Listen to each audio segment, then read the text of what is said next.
Hola, muy buenos días, ¿qué tal? ¿Cómo están ustedes? Hoy es viernes y Marlon lo sabe. Listo ya para disfrutar de esta noche en su puerto querido, en Puerto Cortés. Así es. ¿Tú te vas todos los viernes, Marlon? No, los jueves. Ah, los jueves. Me quedé por el programa ahora. Sí. Pues ya anda en modo viernes nuestro querido amigo don Marlon Lara, exalcalde de Puerto Cortés, diputado actual en el Congreso Nacional de la República.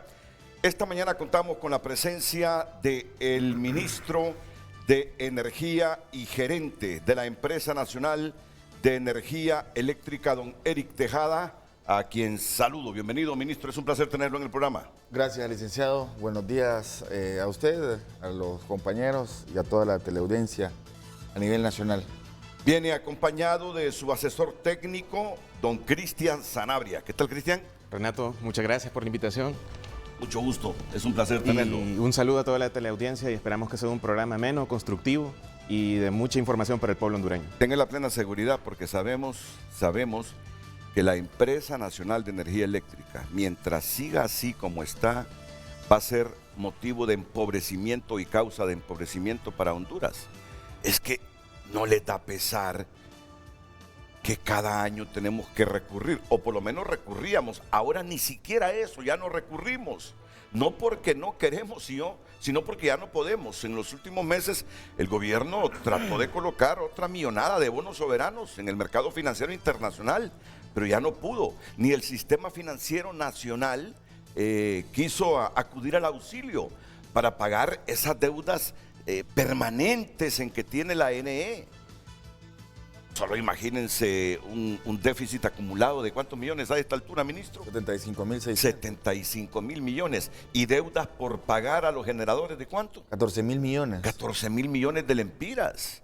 Es decir, este asunto, esta institución de la NE hace que la riqueza poca que genera el país vaya a financiar sus problemas. Mientras no cortemos de raíz esos problemas que nos genera la NE, Honduras no verá luz. No verá luz. Una empresa estatal puede hacer fracasar, si no es que ha estado haciendo fracasar al Estado de Honduras. Por eso no tenemos otra opción que tratar de manera constructiva y patriótica este tema. Sabemos que hay disensos porque aquí se juegan unos intereses enormes. Y bueno, tampoco esperemos sabemos que el mundo no es color de rosa y que todo el mundo va a estar a favor de lo que se hace. Pero en la democracia es bueno escuchar los disensos porque cualquiera de las partes puede tener razón en algún punto que abone a recomponer la Empresa Nacional de Energía Eléctrica. Desde esa perspectiva tenga la seguridad que el programa tiene esa finalidad constructiva, tratando de que el país mire luces en el horizonte con esta empresa estatal. Ya les decía que está con nosotros Elsia Paz, que es la presidenta de los pequeños y medianos generadores de energía renovable. Yo estoy seguro que a Elsia no se le debe nada, o sí se le debe un cachito a Elsia. 10 meses nos deben a los pequeños y medianos. Gracias, Renato, por la invitación. Han sido 2 semanas bien interesantes que hemos vivido como sector, pero aquí estamos a la orden, como siempre, y muy contenta cada vez que soy invitada en este programa de tanta teleaudiencia. Y hoy muy feliz de compartir con el diputado Marlon Lara, alguien que yo admiro desde que es alcalde de Cortés, desde mi año de universidad, así que es histórico este día compartir un frente a frente con Marlon. Mire usted, ve usted. Había afición. Sí, fan. Cómo ellos se juntan, ¿verdad? Después de ser criados. Dios lo cría. Pero así es, así es. Es que San Pedrano, soy San Pedrano. Cuando ella era pequeñita, pero bien pequeñita, ya escuchaba de un alcalde de Puerto Sí, Cortés. famosísimo. Yo soy sanpedrana y me acuerdo de la universidad, compañeras de la Maquila que andaban ahí apoyando a Marlon, así que me acuerdo. Había muchas compañeras de Maquila de Cortés. Sí. Para Este que es el mire, doctor. Renato, que todavía... Bueno, ya ve, Marlon, que todavía puede ser alcalde. Sí, 12 años alcalde. 12 años. Bueno, y a propósito de San Pedro Sula, está el gerente de la NE, don Manuel Arriaga Yacamán, a quien siempre saludo. Es su gentileza yo sé que se levanta temprano, ¿verdad? Pero hace un esfuerzo adicional siempre para estar en los estudios de Televicentro en la colonia Tara, atrás del Seguro Social en la ciudad de San Pedro Sula. Bienvenido, ingeniero. Gracias, Renato, por invitarme a este prestigioso problema. Un saludo a la distancia ahí al gerente del ENE, a Cristian, a Marlon y a Elsia. Creo que va a ser un debate bonito, un debate importante y sobre todo un debate muy positivo, ya que la ENE representa el principal problema del país y creo que es bueno debatir estos temas para que el pueblo hondureño esté informado y podamos buscar las mejores soluciones y las mejores alternativas para resolver el problema grave que el país tiene. Aunque me ha dejado preocupado el ingeniero Yacamán cuando dice prestigioso problema. Tan viejo que agarró prestigio, ¿no? No se preocupe, sé que quiso decir prestigioso programa. Ah, pues, Perdón, programa, sí. Perdón, Renato. O a no ser que sintió que venía Jesús Mejía. Bienvenido, qué Jesús. bueno. Arréglenme a Jesús Mejía. No, va a ser un interesante debate, no hay duda. Va a ser un interesante debate. Bueno, a mí me gustaría escuchar en términos generales. Sí les voy a pedir, por favor, que las intervenciones para más dinamismo y que cubramos toda la agenda que tenemos, sean cortas, ¿verdad? Sean cortas. Yo quiero iniciar con algo, Renato. Pero no muy largo. No, corto. Bueno, En el 2006, cuando yo estuve ministro en el gobierno de Manuel Zelaya, me acuerdo en un consejo de ministros que Juan Bendec encendió las alarmas y dijo que el déficit de la ENE era 2.000 millones ese año. Y creo que ahorita son 22.000 o 20.000 Lo millones. que se al año. tendría proyectado es 22.000 para el 2022. Pero entonces yo lo que digo es Y no cómo hacemos se ha nada. deteriorado la empresa nacional de energía eléctrica, que de 2.000 millones el 2006 pasa a tener un déficit anual de 22.000 millones. Sí. Habría que, porque de aquel momento se encendieron las alarmas y se trató de hacer un esfuerzo, pero no ha habido manera de contener ese agujero negro en las finanzas del Estado. Pero recuerde usted que con la abogada Rick sí hubo superávit. Hubo un superávit de 400 millones, pero por lo menos se tuvo superávit, ¿no? pero ese superávit, ahí yo estuve presente, era presidenta de la APER, de la extinta APER, ahora es APE. Ella hizo algo muy importante, subió la tarifa al usuario final, que me acuerdo que nos llamaron muy preocupados a Presidencial, que tenían que subir la tarifa por la alza de combustible. Entonces, ella tomó una decisión financiera en ese momento y realista, porque el búnker, estaban cobrando Sí. la tarifa con el búnker de 10 años atrás. Y ella dijo, la crisis energética, si no le damos el 20%, creo que fue, de la tarifa, el alza de la tarifa, así que ella tomó una decisión acertada. El superávit se logró por una decisión financiera en ese momento. Así que gran admiración por la abogada Rixi, en ese momento gerente del ENE, y nos dejó un buen recuerdo porque apoyó varios proyectos. Uno de ellos el parque eólico, que hoy Sí. están criticando. Fue el proyecto insignia del gobierno de Mel Zelaya, que inclusive con 8 centavos que le ofrecían no lograba el cierre financiero, y ella fue la que aprobó los 10.25 centavos. Así que se han tomado decisiones para apoyar el sector de energía renovable históricos, como la Ley 70-2007. Sí. Es que hubo un agresivo también programa de reducción de pérdida, ¿no? Y sí, o sea, en esa época la referencia WTI estaba a $150, ¿no? O sea, Ok. era casi situación similar a la que se está viviendo ahora. miren, vamos a hacer algo. Vamos a ir a las 10. No, por eso mismo. Las respuestas van a ser breves porque Ok. sé yo que hay 2, 5, 6 panelistas, y si no acortamos las respuestas y si no son breves las preguntas, entonces el programa va a terminar cojo. No vamos a satisfacer lo que aspiramos nosotros con el debate, orientar bien a la opinión pública. Miren, yo voy a tomar como insumo el informe de Deloitte, Honduras, ustedes saben que es la firma consultora, sobre la iniciativa de ley que contenía las reformas a la ley de la industria eléctrica y las preocupaciones de Deloitte. Y yo no me tomo como base este documento porque creo en el documento, no, simplemente lo hago para generar el debate interno que requerimos esta mañana. Y el punto principal de esto y que generó más controversia es el tema de la renegociación de los contratos. Yo sé que hay otros temas importantes. Entonces, miren, ¿qué dice esta firma consultora, Deloitte, sobre ese puntito de la renegociación de los contratos?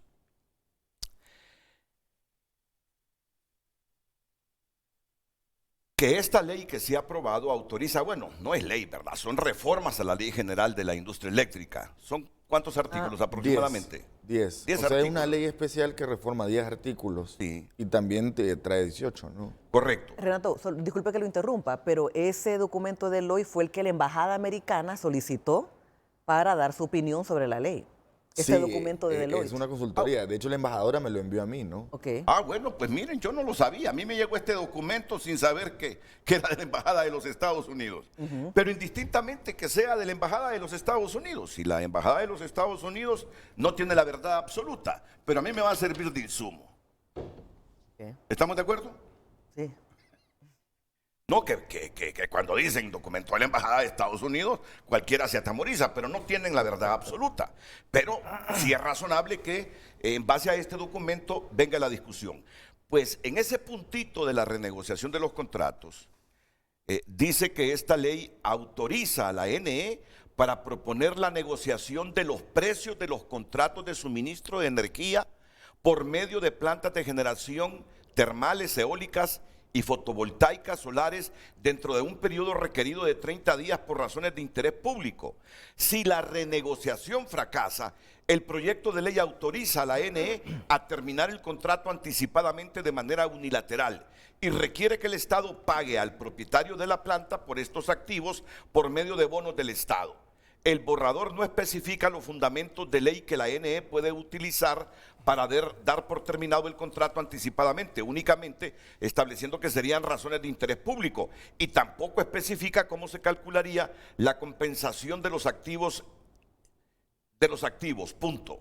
Internacionalmente, la práctica generalizada es que cuando los contratos se terminan anticipadamente por razones similares, los inversionistas reciben compensación total del Estado.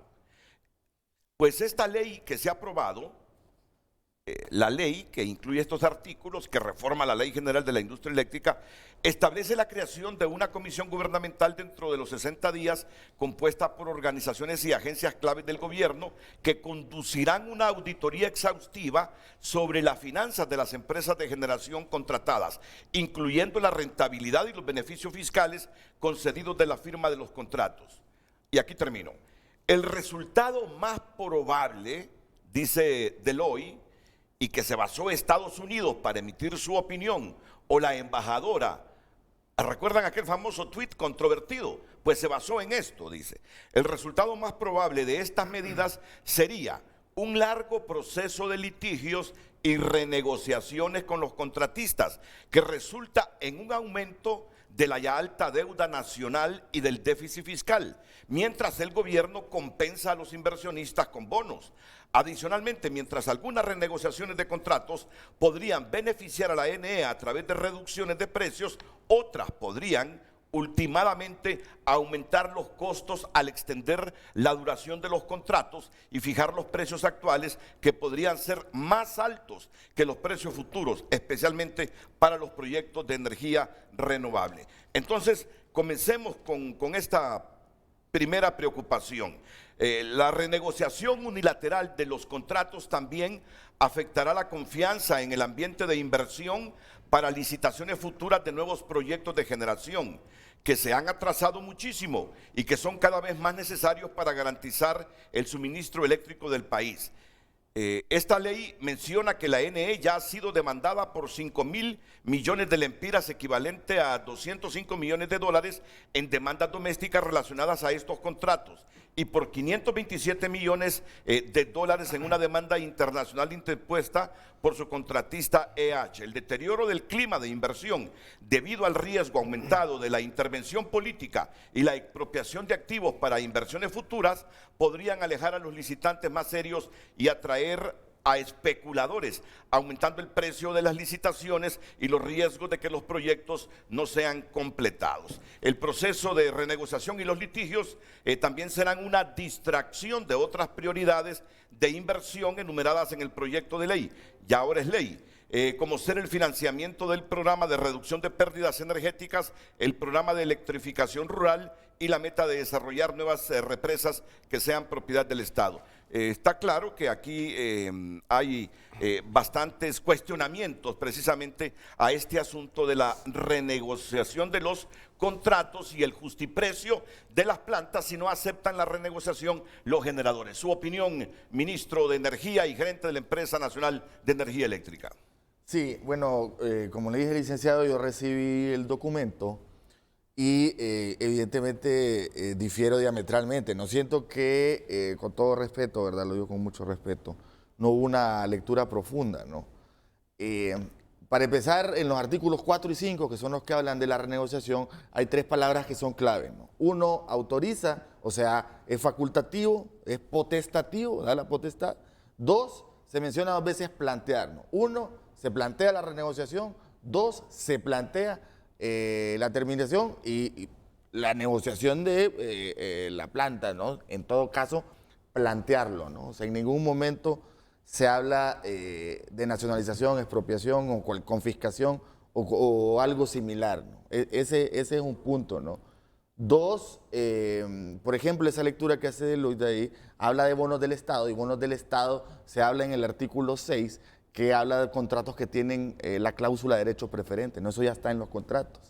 Otro punto, la renegociación no es algo nuevo, o sea, ya se había planteado 1, 2, 3 veces, y previo a la ley ya teníamos conversaciones cuando nosotros llegamos a la administración con varios generadores para renegociar los contratos. El mismo COEP, la ANDI, o sea, varios sectores de la sociedad civil estaban de acuerdo y había cierto consenso en torno a la renegociación, ¿no? Entonces la renegociación no es algo nuevo y no plantea, por ejemplo, Deloitte menciona renegociación unilateral, ¿no? Ese término unilateral no cabe porque ya se había consensuado. Y los generadores se han sentado con nosotros, y debo decirlo con franqueza, con anuencia, con mucha disponibilidad y con una actitud muy positiva en las mesas de negociación, ¿no? O sea que usted observa una clara predisposición a renegociar los contratos y bajar el precio de la energía. No sé si a bajar, pero por lo menos hay un ambiente de negociación. O sea, ellos también, lo hablábamos con Elsia antes del programa, que cada caso debe verse individualizado, ¿no? Cada contrato tiene su particularidad, entonces hay muchas situaciones financieras, por ejemplo, en el caso de los pequeños y medianos generadores. Hay otros grandes generadores que tienen también inversiones fuertes, entonces todo eso tiene que verse, ¿no? Pero por lo menos de entrada, digamos, en las primeras de cambio de la renegociación ha habido mucha anuencia, ¿no? Muy bien, muy bien. Miren, solo permítanme ir a una pausa porque me atrasé unos minutitos con la primera pausa, pero después todo el espacio será de ustedes para el debate. Aquí contamos con la máxima autoridad energética del país. Es el ministro de Energía y es el gerente de la Empresa Nacional de Energía Eléctrica, que está acompañado hoy de su asesor técnico, Cristian Sanabria. Así que aquí hay renovables, aquí hay diputados, aquí hay exgerentes de la NE, 12 gerentes de la NE. Está don Manuel Arriaga de Acamán y está don Jesús Mejía, a quien saludo. Bienvenido, Jesús. Gracias, Renato. Muchas gracias. Muy bien, voy a la pausa.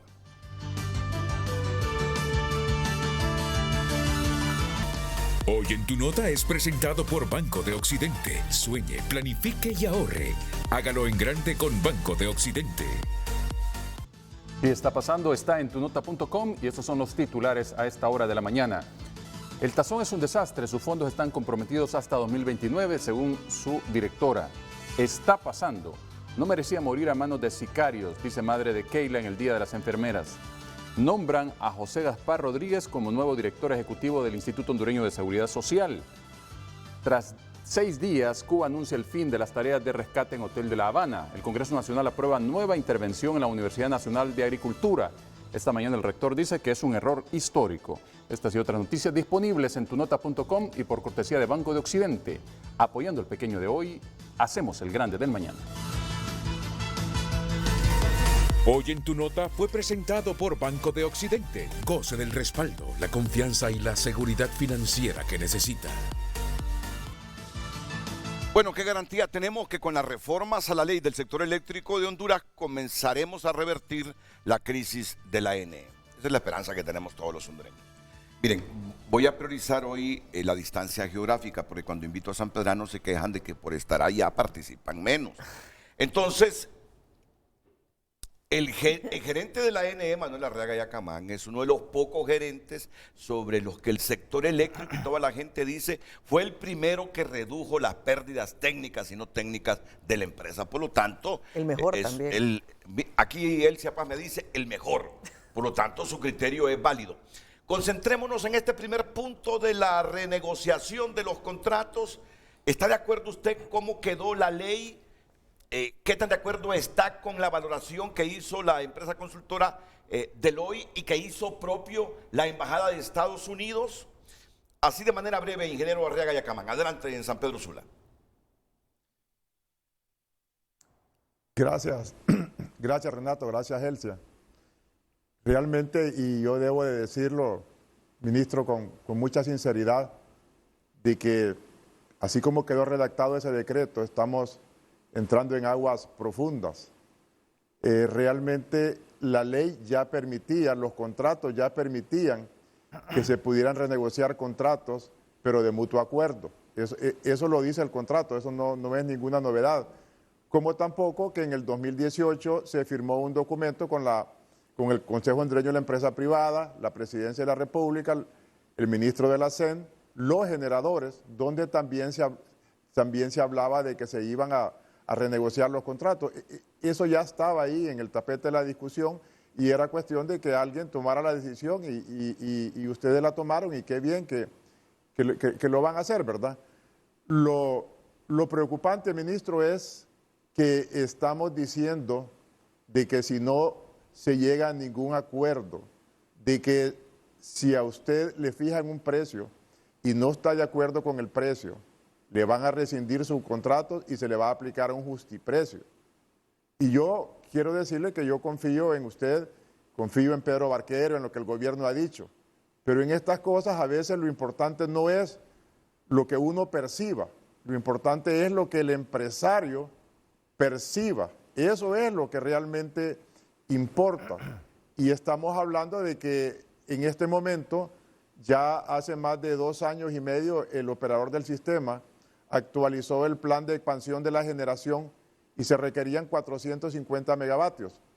A estas alturas, yo creo que deben de requerirse por lo menos 600 megavatios. Y si requerimos 600 megavatios y queremos diversificar la matriz y queremos energía firme, estaríamos pensando en que para el 2026 deberían de estar ya contratados y en operación comercial. Y eso significa una inversión de 1.000 a 1.200 millones de dólares. Y si alguien va a invertir 1.200 millones de dólares en el país, tiene que tener toda la confianza, tiene que tener toda la seguridad de que su inversión está protegida.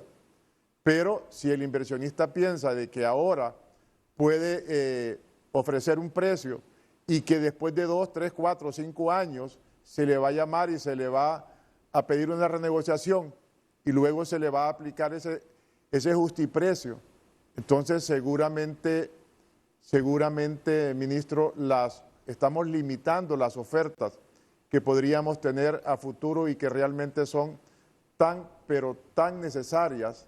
Y yo le sugeriría respetuosamente, como hondureño, como conocedor que he estado en el sector por más de 25 años, de que cambien esa palabra del justiprecio, ministro. Aquí entre hondureños nos entendemos y los hondureños somos capaces de sentarnos a la mesa y somos capaces de ponernos de acuerdo. Así como bien lo dijo usted, de que no se iba a sentar con una pistola en la cabeza y creo que tampoco es correcto que se les aplique la misma medida a los generadores, ¿verdad? Entonces yo respetuosamente, ministro, pediría y solicitaría, en vista de que estamos de cara a una nueva licitación, de que se elimine la palabra justiprecio en ese decreto, ministro. Gracias. Ministro. Sí, saludos al ingeniero, ¿no? Y refrendar que efectivamente respetamos mucho la gestión que él hizo, ¿no? Un trabajo encomiable en términos de reducción de pérdidas. Y creo que él nos puede aportar mucho en general a todo el subsector en este tema de reducción de pérdida, ¿no? Ahora, creo que el ingeniero hace la misma lectura que hizo Deloitte, ¿no? Y no difiero, ¿no? Porque insisto, lo que plantea el artículo es básicamente dejar plasmado en la ley que hay una intención del gobierno en plantear la renegociación, ¿no? Pero, insisto, en la última parte dice, en caso de que no se llegue a acuerdo, se autoriza a plantear, si de mutuo acuerdo, si alguien desea, ofrecer la planta al gobierno, ¿no? Pero eso no... Y justiprecio, o sea, el ingeniero de justiprecio no es nada más que el precio justo. No, ¿qué pasa con el que no quiera renegociar el contrato? Hasta ahora no hemos tenido casos de gente que No, quiera. según la ley. ¿Cuáles son los pasos según la ley? El que no quiera renegociar los contratos. El que no quiera renegociar contratos habrá que ver qué sucede después, porque aquí la ley no obliga a nadie a nada, ¿no? O sea, lo que dice la ley es que autoriza a la Junta Directiva y al gerente del ENE a renegociar. Por eso, pero si no se renegocian los contratos, ustedes no van a seguir con esos contratos a los precios actuales. Hablan de que son 20 contratos los que le están dañando a la ENE y al Estado de Honduras. Aproximadamente 28. 28 contratos. Sí. El que no quiera renegociar contratos, según la ley, ¿qué va a pasar con él? Sí, ¿Ingeniero? Bueno, buenos días de nuevo a toda la teleaudiencia. Lo que está sucediendo es que hoy por hoy nos encontramos en un punto de inflexión donde el ENE está al borde del precipicio. Y todos y cada uno de los actores del subsector eléctrico tenemos que poner un grano de arena para aportar al rescate del estatal.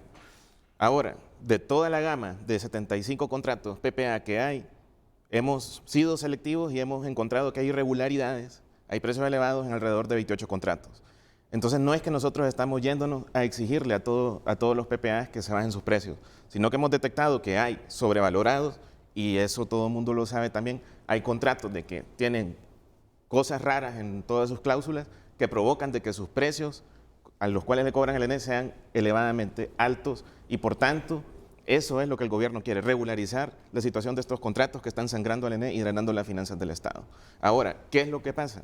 Nosotros como ENE, el Estado va a pedir o está haciendo las gestiones para un refinanciamiento para honrar la deuda con los generadores, porque se reconoce por parte del Estado que hay una deuda que hay que honrar. Ahora, para honrar esa deuda, traer ese financiamiento, la ENE de aquí para adelante tiene que tener un flujo de caja que le permita seguir sosteniéndose y pagándole permanentemente, después de honrar la deuda, a los generadores por su prestación de servicios. Ahora, si estos contratos, que son onerosos, no se renegocian, ese flujo de caja futuro se va a ver afectado y vamos a volver a caer en el mismo bucle donde vamos a endeudarnos de nuevo y vamos a tener que incumplir, y en eso no queremos volver a caer.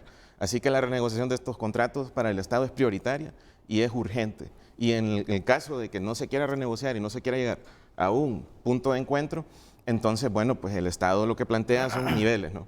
Primero la negociación. Si no hay negociación, pues el Estado determinará que si estos contratos van en contra del bien público, los tendrá que cancelar y en último caso, pues ofrecer con la planta el mecanismo de justiprecio, donde de común acuerdo se va a fijar un precio sobre los activos de la planta para la venta al Estado de Honduras. Eso es justamente, el justiprecio es el precio justo, quiero- ¿no? O sea, ¿Qué pasa si no hay acuerdo? Yo quiero definir justiprecio. Eso es importante. Esa pregunta viene. ¿Qué pasa si no hay Definamos acuerdo? justiprecio.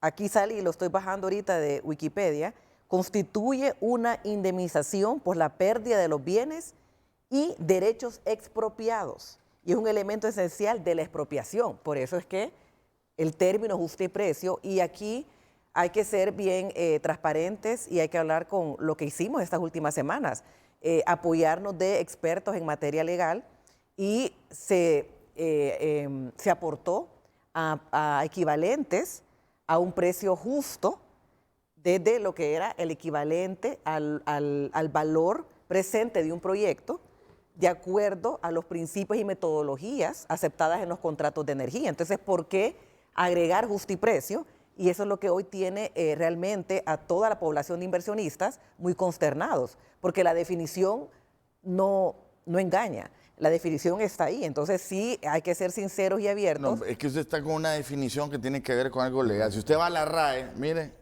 Ok, precio, por favor, a precio tranquilice. o Un tema legal tasación ese. de algo, ¿no? Repita la definición de la Real De la Academia RAE, Española. ¿no? A precio o tasación de algo, ¿no? No, O sea, es darle el precio y evidentemente va a ser de mutuo acuerdo, pues.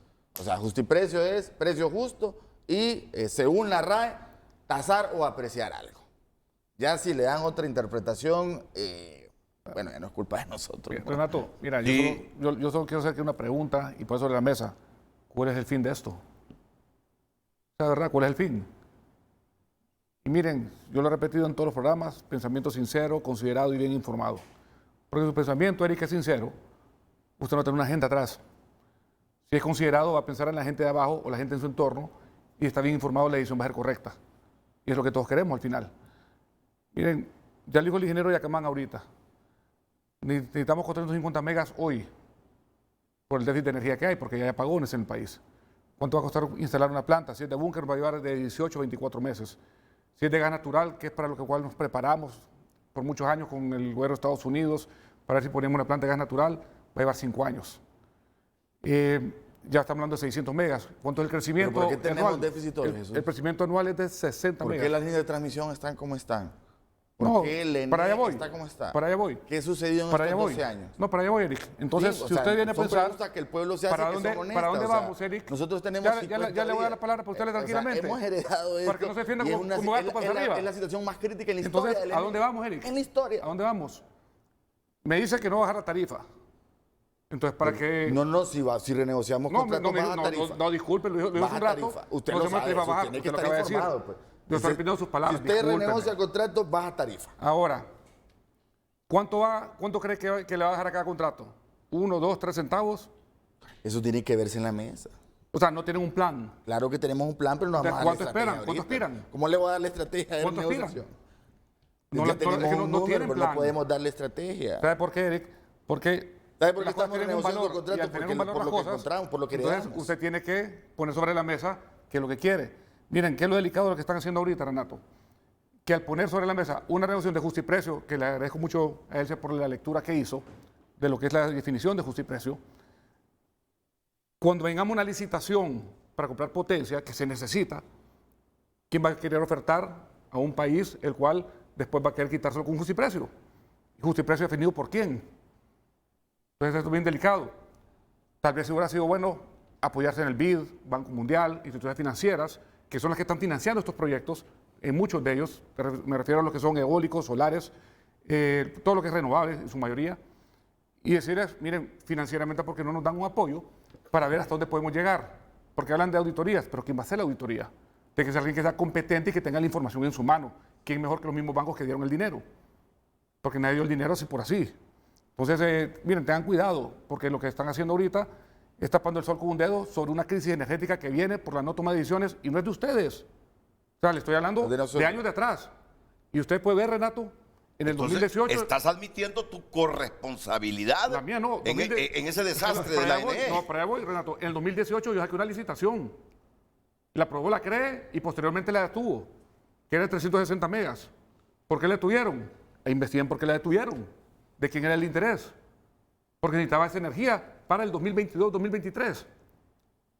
Entonces, hay intereses ahí que hay que investigar. Ahora, miren, yo les digo algo. Y tomar Vamos a ver. decisiones, Renato. Hay que tomar decisiones. Sí, yo quiero que este debate se lleve en el ámbito eminentemente técnico. Yo sé que sustraernos de los políticos para los hondureños es difícil, pero por el bien de Honduras, intentemos sustraernos de lo político en este debate.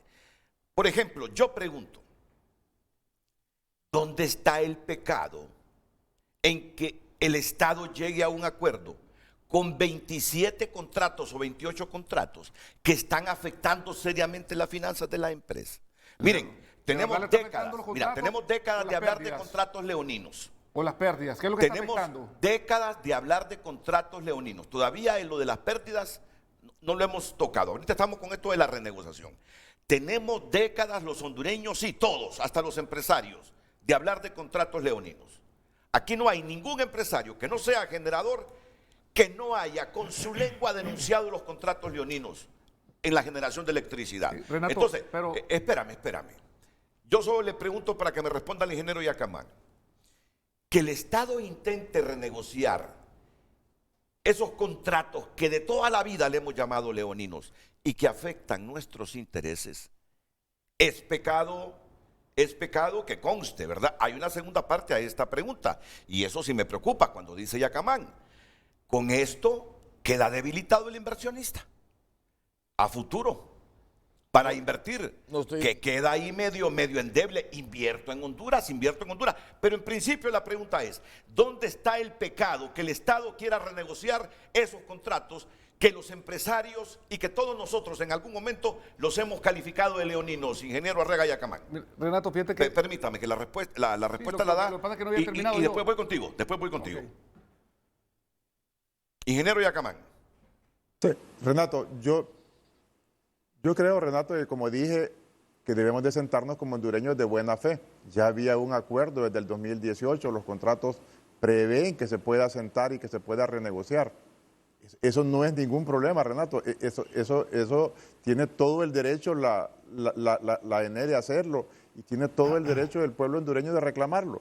Eso no es ningún problema. La cuestión es la forma cómo lo vamos a hacer. O sea, que la medicina le va a salir peor que la enfermedad. ¿Por qué? Porque ahora vamos a querer ir y licitar una nueva generación entre 450 y 600 megavatios y el costo de esa generación, si la logramos adquirir, yo le aseguro y le garantizo, y apúntelo ahí el día y la hora que lo estamos diciendo, que va a ser mucho más caro. Porque, como dije, eso se percibe en el exterior, se percibe en la banca, no se percibe bien la forma como se va a hacer. Entonces, si la banca no lo percibe bien, si el inversionista no lo percibe bien, entonces el resultado, Renato, en el mediano plazo va a ser que vamos a tener una licitación con poco Ya tenemos inversionistas, ingeniero. Si es que hay tenemos interesados franceses y alemanes listos para invertir. Pero qué costo. Bueno, yo No yo está quiero bajando ver el precio. y yo Es quiero... más, es que no quiero dar detalles mientras no se concrete. No tienen nada. Ya está, claro que sí. Mira, Renato. No, para terminar, espérenme. Y con precio bajo y sin Miren, incentivo. Fíjense bien, el ingeniero está diciendo, lo preocupante en esto, dice, es que tenemos a futuro una demanda de ¿cuántos megavatios? Dijo, como de 600, 400, 600 megavatios. 60 megas por año. No vamos a encontrar energía barata, dice, pero con las condiciones que se están creando va a ser difícil, dice, que el Estado pueda atraer a esos inversionistas. Renato, eso es lo que le entiendo Renato, pero él al ingeniero decía Yacamán. algo que no se le dejó terminar. Él decía, ¿por qué dicen ustedes que van a hacer falta 450 o 600 megas? No. Yo lo que estoy diciendo es el déficit. O sea, que hay déficit, hay déficit. La pregunta que tenemos que hacernos, ¿por qué? O sea, ¿por qué llegamos a esta situación de déficit? No es culpa nuestra. O sea, es la herencia que hemos tenido de 12 años. Totalmente de acuerdo con la percepción, que eso de los inversionistas, bueno, por alusión, es una percepción individual, subjetiva, ¿no? Porque ayer estaba justamente en un evento con el embajador de Alemania y me dice, nosotros apoyamos la ley, no le vemos nada malo y podemos inclusive gestionar una reunión para ver si hay inversiones. Lo mismo me dijo el embajador de Francia. Entonces, o sea, eso es una percepción subjetiva de Deloitte y con todo respeto que le tenemos al ingeniero Yacamán, que se lo tenemos profundo, también de él. Usted quería agregar algo Sí, y después tú terminas. Y después tú terminas, porque no quiero que queden cosas sin hilvanar. ¿Qué es lo que quería decir usted, ingeniero Cristian Sanabria? Sí, yo la verdad que tenía pues un comentario, ¿no?, respecto a lo que decía el ingeniero Arriaga Yacamán, y es el hecho de que comparto de que hay un déficit de generación. En este momento necesitamos 450 megavatios urgentes, hay que licitarlos para completar lo que es el crecimiento vegetativo de la demanda. Ahora bien, decía Arriaga de que hay que ver por la seguridad jurídica, ¿no?, de los inversionistas, y en todo este contexto, pues siempre desde que empezó el proceso de Ley General de la Industria Eléctrica hasta el día de hoy, que se ha hecho la reforma, durante todo este camino siempre se pensó en regular para la oferta y no para la demanda. La oferta me refiero con los generadores, ¿no?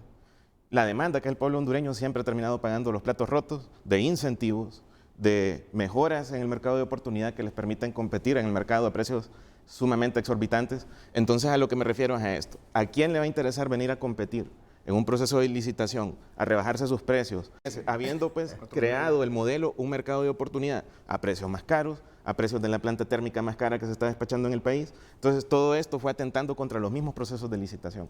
Ahora, para finalizar con la idea, yo lo que sí quiero decirles es que el argumento de seguridad jurídica, el argumento del inversionista, también miremoslo de la otra parte. Está el interés público de 9 millones de personas y también de la misma empresa privada que necesita que la tarifa de energía baje para poder competir en lo que es la industria. Entonces necesitamos bajar esas tarifas y se necesita el aporte de los generadores que están con precios sobrevalorados para que esa tarifa baje. Jesús Mejía. Para terminar la idea, miren, al final, ¿dónde duele más?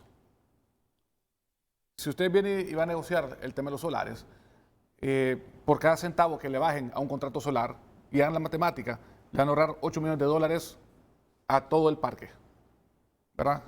O sea, si le bajas 2 centavos son 16 millones y así va sucesivamente. ¿Mensual eso? Anual, al año. ¿Cuánto vas a recuperar si se reducen las pérdidas? Cada punto de pérdida son $11 millones, hablan de 17, 18, no, son $11 millones por punto de pérdida. Y cada punto que se recupera cuesta más. Mira, rato, nosotros llegamos a 25 puntos de pérdida en el último año que estuve yo, que fue el 2019, yo salí en agosto, y luego entró la interventora que hicieron un desastre. De ahí dice uno, ¿cuál fue el mejor punto del gobierno del presidente Zelaya? Fue 24 puntos. Entonces tenemos que luchar por romper esa barrera y tratar de llegar a los 20, 19 puntos. Sería un gran éxito, Eric, que usted llegara en ese punto. Y se lo digo, miren, aquí es terrible venir a pararse a un foro como a querer pelear, no se trata de eso. O sea, es todo lo contrario.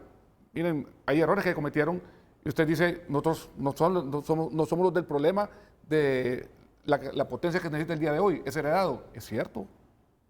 Y se lo digo, o sea, nosotros hicimos el proceso, él ya lo sabe, lo detuvieron, hubieron intereses atrás, como dice Renato, un tema político, no creo que era político, era un tema de empresa privada. Pero es bueno que lo sepan porque se paró un tiro en el pie. Entonces, ¿qué es lo que nos interesa a nosotros? El trabajo simultáneo. Pero sí, ¿dónde nos duele más? O sea, si usted viene y reduce 2, 3 puntos de pérdida, ahorró $33 millones al año. Si usted intenta negociar, ajetrear el país, está bien, hay que hacerlo. O sea, háganlo, o sea, enfóquense, háganlo, sienten con la gente, tengan el diálogo, como dice el ingeniero Yacamán, la cordialidad, el respeto, donde se pueda que lo hagan, donde no se pueda, comprendamos. Vaya, apoyamos el caso de Adolfo Larache, tenía el tornillito, vino de Toyota y se lo llevó. ¿Cuánto dinero perdió Adolfo en ese proyecto? Está tratando de recuperarlo, eran creo que como 200 megas, ¿verdad, Elsa? Son 200 megas. Sí, el proyecto hidroeléctrico más grande de la región de un privado. Y se nos fue. Entonces, son cositas que... Jesús, no negamos. Puedo hablar en nombre de los tenemos que enfocarnos. Solo por alusión. Sí, nosotros no negamos el tema de reducción de pérdida. De hecho, está en la ley, en el artículo 13, ¿no? O sea, es clave. Y estamos de acuerdo que el impacto que tiene en el flujo de caja, la reducción de pérdidas, es brutal, ¿no? Hay números, hay datos, ¿no? Hay unos que dicen que 1% va a 15 millones. Ayer justamente me reunía con una gente... yo fui gerente, o sea, a mí me marcó con el tema. 4 y 5 millones, ¿no? Hay otros que dicen 15, pero sí tiene un impacto directo en el flujo de caja, ¿no? Nosotros estamos planteando, de hecho la ley plantea un programa agresivo, ¿no? Vamos a crear una unidad especializada de reducción de pérdidas, ¿no? Entonces el enfoque del ENE tiene que ser multifactorial, o sea, es uno de los aspectos positivos según esta consultoría de Deloitte, la promoción de un programa nacional para la reducción de pérdidas. Pero miren, yo sé que una cosa está ligada a la otra, pero esperemos que llegue el momento de la reducción de pérdidas en el debate. Salgamos de este asunto del puntito que más controversia genera, que es la renegociación, el justiprecio y todo esto. Con Elcia venimos hablando desde hace unas 2, 3 décadas. La conocí pequeñita, la he visto crecer en este mundo. Mira, hay 27 contratos que para la gente están afectando y para ellos, para el Estado, están afectando al Estado de Honduras. ¿Desde cuándo venimos hablando de renegociar esos contratos? Venimos hablando de renegociar esos contratos toda la vida. Toda la vida. Le voy a ser bien sincera, usted bien sabe que yo no tengo filtros cuando me expreso. Me da tristeza escuchar al exgerente del ENE, Jesús Mejía, porque ahora miro que aprendió. Pero Jesús, por favor, cuando estuvieron negociando los solares, y le quiero decir, es bonito hablar ahora desde afuera, estamos nosotros adentro, ellos tienen un reto ahora, no cometan los errores que cometió Jesús, porque él tuvo en sus manos una propuesta de los solares, propuesta, no, y todos sabemos de esa propuesta, fue en junio de un año, porque me acuerdo que después íbamos a la Expo Energía, y la rechazó Jesús. Así que usted tuvo en sus manos una propuesta de eliminación del incentivo, y fue una propuesta consensuada entre los solares. Él recibió un paquete, y quiero terminar. Déjala que hable. Recibió, y creo que ojalá que el productor del programa permita que los solares hablen de esa propuesta de negociación. A él no le interesó porque usted tenía aspiraciones políticas en ese momento. Y ahora está diciendo... Si aspiraciones políticas, ¿quién hubiera querido bajar el precio de la energía? No, pero déjala hablar. En ese momento costó. Ahora miro que está dando conceptos que se los pusimos enfrente y no quería entender. Entonces, que me da tristeza que ahora esté hablando acertadamente, pero ya es muy tarde. Tuvo en su momento un puesto valioso para el país y no trató de mejorarlo. Así que ahora es muy tarde para que dé opiniones porque... Él se asegura propuesta está en blanco y negro. Está hablando bien, pero ya es muy tarde. Ya tuvo su momento como funcionario del gobierno. Tenemos el momento toda la vida, no solo cuando fuimos el puesto. Es bonito decir ahora que sí, que no. Entonces, bueno, es difícil hablar con él, ¿verdad? Así eran las negociaciones. No, pero tú hablas, la gente te está escuchando. Sí, así era. Es que está pasando la verdad, Jesús, pues. ya es muy tarde y no hay que confundir. Sí, los generadores han venido en una lucha. Pero creo que la ley que preocupa, lo mismo que habla el ingeniero Arregaya Camán, no era necesaria una ley, no era necesario el artículo 5 para negociar, porque la negociación siempre ha estado dentro de los contratos, así que da la impresión de que el justiprecio es el objetivo de ese artículo y la Constitución de la República lo define también, que es producto de una expropiación, o sea, no sé, la RAI tal vez lo condensa, pero creo que todos han tenido una gran oportunidad y hablando de errores, no cometamos los errores del pasado, tratemos de aprender de esos errores y que lo que el generador está pidiendo es que reconozcan lo que hoy representa la generación renovable. Si no fuera porque la matriz es hoy 66% renovable, los precios fueran el doble en la tarifa eléctrica, porque ha balanceado el hecho que tenemos energía renovable contra el combustible que se elevó. Ahora bien, me parece contradictorio lo que dice el ingeniero Cristian de los precios justos. El ODS ha dado precios justos. Yo quiero que usted hable también y explique cuál ha sido el promedio anual, yo aquí lo tengo en un reporte, de lo que el ODS ha permitido en precios promedio. Si solo contamos la puntita del iceberg, hay días y hay horas que se nivela a un precio térmico, pero eso es imposible porque es lo que se requiere el mercado para agregar ese kilowatt hora. Así que no hablemos de ahora en adelante, pero recordemos que hay beneficios que se han dado gracias a la disposición de ese generador de estar dándole energía al país. Y creo que lo hemos logrado democratizando el sector. ¿Qué queremos ahora? No improvisemos. Siempre con cambio de gobierno, yo lo he vivido, yo estoy desde el gobierno de Carlos Flores, vienen inversionistas de afuera, yo voy a invertir, pero la curva de aprendizaje de un país tarda años. Ese francés y alemán, ojalá que venga. Y ya tienen inversiones francesas. Yo creo que están unos franceses ahorita adquiriendo un parque eólico que va a dar un precio muy favorable para el país. Pero una vez que estudian, hacen su debida diligencia, se arrepienten y se van. ¿Cuánto ofrecimiento ha tenido el país? Yo he sido testiga que la planta de gas, que una planta de carbón, que precios de 5 centavos, les hemos visto pasar, pero que se comprometan y que entren al país es otra historia. Y eso ha pasado en Panamá. Una licitación de 6 centavos solar que nos las pasaban por enfrente. Mire, 6 centavos Panamá. Fracasó el proyecto en etapa de cierre financiero. Nunca se llevó a cabo. Entonces, hay que ser responsables cuando hablemos de inversiones porque el país tiene que dar la pauta. La ley tiene aspectos muy buenos y favorables. Estuvimos de acuerdo en varios. Pero ¿para qué nos citaron la semana pasada? Ministro, nos pidieron opinión, la dimos. Y a la hora de la hora, la ley salió igual como entró. Creo que cambiaron 2 artículos, pero queremos tener diálogo, sí. Me están comentando los solares, yo no estuve en esa reunión, que se sintieron como usted se sintió con Lufusa, que les pusieron Renato, una pistola. Así que mira tu teléfono. hay que ser Solo por sinceros. alusión, quería. Hay que ser sinceros. Va a haber desfile de inversionistas. Todo inicio de año y de gobierno están jóvenes, los felicito que tomen este reto y la energía se necesita de jóvenes.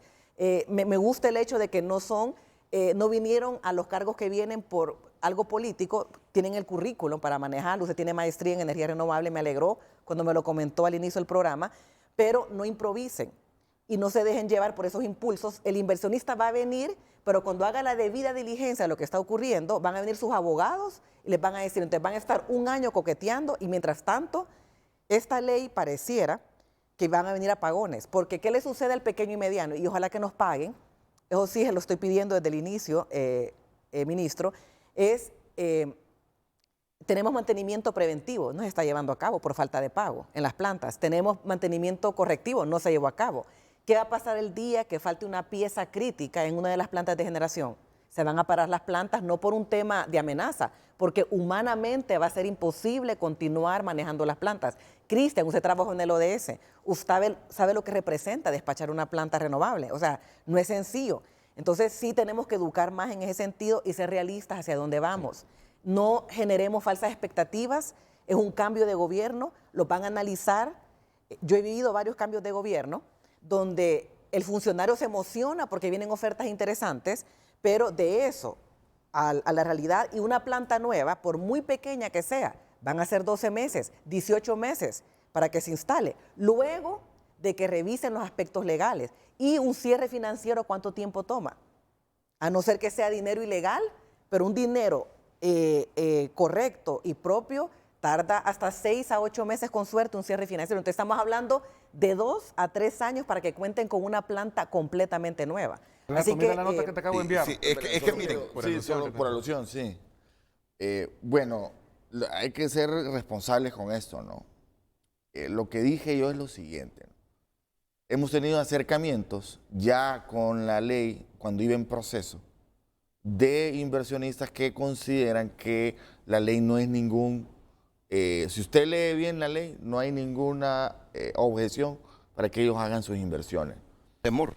No hay ningún temor, no hay ningún resquemor tampoco en cuanto a la ley, ¿no? O sea, lo que no estamos de acuerdo es plantear un artículo facultativo como que va a ser el mal para que no vengan las inversiones, ¿no? El problema, si no vienen las inversiones de este país, es por lo que heredamos de lo que sucedió en 12 años, donde se violentó la seguridad jurídica, Eric, no, donde sí. se... Perdón. Jesús, déjame terminar, Sí, porfa. no, sí. Donde se minó toda la ¿Me institucionalidad, interrumpimos a mí? donde se enquistó la corrupción, la tranza, No, la hombre. canonjía, Ese todo discurso lo que está quemado, todo Eric. un modelo de corrupción sistemático que se reprodujo en todas las instituciones y que además con gente involucrada en el narcotráfico en el poder.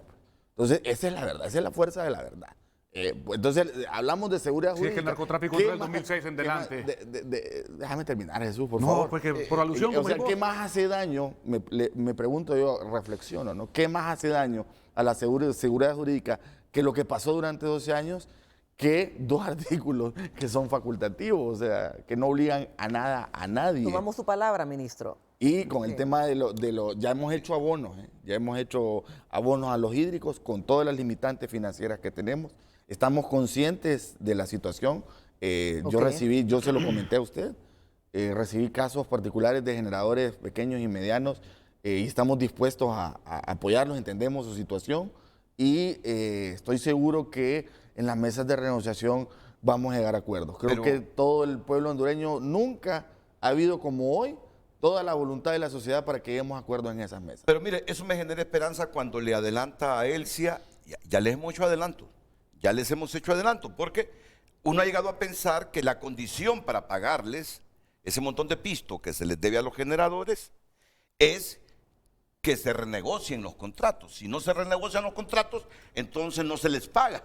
¿Y qué va a hacer esta gente si no se les paga para mantener las plantas? Cuando usted le dice, ahí le hicimos un adelanto, ahí les hicimos un adelanto, un abono. Eso me genera un poco de esperanza. Sí, nosotros Porque- reconocemos la deuda, o sea, cada kilo inyectado, nosotros reconocemos porque esa es la verdad que se inyectó y desde el gobierno estamos dispuestos a honrar cada centavo. Ok, aquí quieren intervenir desde hace ratitos Cristian Sanabria y Marlon Lara. Sí, brevemente, Cristian, y luego voy con Marlon Lara para ir a la segunda pausa comercial. Muy brevemente, el hecho de que como Estado hayamos asumido la obligación de reducir pérdidas a través de este proyecto de ley, eso no exime de que el hecho que haya contratos sobrevalorados hay que tocarlos. Y así como el Estado también está haciendo este sacrificio, no vamos a permitir que con el flujo de caja del ENE que se produzca por la reducción de pérdidas, se le esté pagando estos contratos sobrevalorados. Hay que aplicar justicia. Y esta justicia, los mismos agentes del sector, otros agentes, dicen de que a estos contratos se les está favoreciendo. Entonces hay que revisarlos y hay que rebajarlos. Renato. Y en Marlon, segundo lugar, solo para terminar, cuando dice Elsia de que no hay que venir a improvisar, pues bueno, ella misma lo dice. Yo no vengo a improvisar, yo tengo una trayectoria, estuve en el Centro Nacional de Despacho, puse las piedras para construir el ODS y sé de dónde vengo y le digo a Elsia que cuando yo digo que los precios están sobrevalorados, no me refiero a los precios que calcule el ODS, los costos marginales, me refiero a los precios de los contratos sobrevalorados de generación que el pueblo hondureño está pagando. Los 28 contratos. Son los 28 Sí, contratos. ese es un hecho, Correcto. o sea, y ese es un hecho y es una Es un realidad. hecho. Si usted compara los precios promedio de los solares, por ejemplo, con lo que está pagando Honduras, está sobre costo, sobre precio. Y ese es un hecho, esa es la verdad. Entonces, por eso se está planteando la renegociación y no es algo nuevo, o sea, ya se había planteado. Lo ponemos en la ley porque hubo intentos fracasados de renegociación de contrato y eso todos estamos conscientes.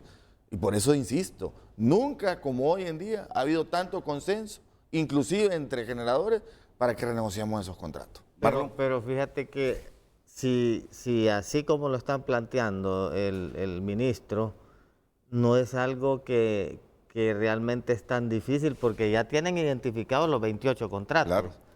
José Manuel Arriaga decía que ya existen las cláusulas en los contratos que permiten la renegociación. Lo que hay que entender es lo que dice José Manuel Arriaga, que cuando en el artículo, que fue algo que se debatió, que se quitara el justiprecio, lo que hace es encender las alarmas a los inversionistas. Entonces, cuando ustedes van a sacar 600 megas a una licitación internacional, entonces va a venir el inversionista y va a decir, miren, en ese país tiene un alto riesgo de país, por el tema que en cualquier momento les pueden rescindir los contratos. Pero es que ese es el punto, el alto riesgo del país no es por los dos artículos. No, yo lo que le quiero decir es, entonces lo que decía José Manuel Arriaga, y hay que ponerle atención, que esas licitaciones puede traer un costo mayor por ese problema. Yo entiendo que se llega al justiprecio por los contratos sobrevalorados. Se supone que cualquier futura negociación, estos hombres deben ser honestos y no hacer contratos que perjudiquen al Estado. Yo espero que sean honestos los 4 años en el gobierno. Porque, Renato, pero te quiero decir algo más. Porque mira, esos contratos sobrevalorados, ¿sabes de qué es producto? De la colusión del político con el empresario. No nos perdamos en eso. No nos perdamos en eso. Por eso en las futuras licitaciones tiene que haber transparencia. Fíjate que yo quiero mencionar algo. El pueblo hondureño, o sea, deben haber mecanismos para que haya una auditoría social y una veeduría, que de tal manera que los contratos, las licitaciones sean totalmente transparentes. Yo te voy a recordar algo, vamos a quedar en la misma especulación. En el 2000, el periodo del ingeniero Flores fue en 98-2002. Vino una empresa a Puerto Cortés que quería instalarse con una AES, que era una empresa internacional que había tenido mucho éxito en Estados Unidos y Latinoamérica. En la oferta que hacían creo que era de 3 o 4 centavos de dólar el kilovatio. Compraron los terrenos, yo estaba de alcalde, vinieron los inversionistas. ¿Era gas o carbón? Era gas licuado que lo traían de Trinidad y Tobago, lo iban a traer. Compraron los terrenos, era esperanzador, se les dio todo el apoyo y eso se cayó aquí en Tegucigalpa, en una reunión de un presidente con un candidato presidencial. Decidieron votar ese proyecto afectando al pueblo hondureño. Lo que te quiero decir es que los errores que está pagando ahora el pueblo hondureño con las altas tarifas viene desde las altas cúpulas. Producto de la corrupción. Bueno, mire, yo termino con el ingeniero Arriaga Yacamán para ir a una pausa porque nos hemos atrasado con las pausas comerciales. Y hay otras cosas que tocar, como el ODS. Ingeniero Arriaga, si ya la ley contempla la renegociación, ELSIA, si ya la ley contempla la renegociación, miren, yo como periodista tengo años de escuchar que pasa administración tras administración hablando de renegociación de contratos y sobre todo esos 28 contratos. Y yo entiendo que solo una empresa ha renegociado. Solo una empresa ha renegociado. Entonces, ¿qué sentido tiene que esté el término de renegociación si diversos gobiernos no han podido renegociar contratos que él los llama leoninos, que el empresariado los llama leoninos y que dicen que esos son los contratos que afectan seriamente las finanzas de esa empresa estatal? Adelante, ingeniero Arriaga Yacamán, y después de usted voy a la pausa y enseguida escucharé a Jesús Mejía. Renato, es una decisión política que debió de haberse tomado y no se tomó. Hablamos de contratos solares que, ¿a dónde se aprobaron? Se aprobaron en el Congreso, Renato. Y se aprobaron con un sobreprecio que también se fijó en el Congreso. Los otros contratos que se habla, uno se firmó en la administración de Manuel Zelaya Rosales y el otro se firmó en la administración anterior. Entonces, Renato, ahí yo creo que hay una oportunidad de mejora. Esa oportunidad de mejora, Renato, le va a beneficiar directamente al pueblo hondureño porque se le va a reducir la tarifa, no le va a beneficiar a la ENE, eso no va a mejorar las finanzas del ENE. ¿Por qué? Porque esos costos de la generación están incluidos en la tarifa y a la ENE se le paga ese costo de generación y se le paga íntegramente. Desafortunadamente la ENE no lo percibe por las altas pérdidas que tiene, que sumando la generación de Cajón y Cañaveral Río Lindo y el Níspero no cubren las pérdidas del ENE y estamos hablando de casi 2.000 millones de kilovatios hora. Pues. Entonces, Renato, aquí hay que ser claro. Eso va a ayudar a rebajar la tarifa y esa reducción le va a beneficiar al pueblo hondureño y a la industria. Y esa es una decisión política que debe de hacerse, pero enmarcada en ley para que después, Renato, no estemos lamentando cuando requiramos inversión extranjera de que no haya inversión o de que tengamos altos costos.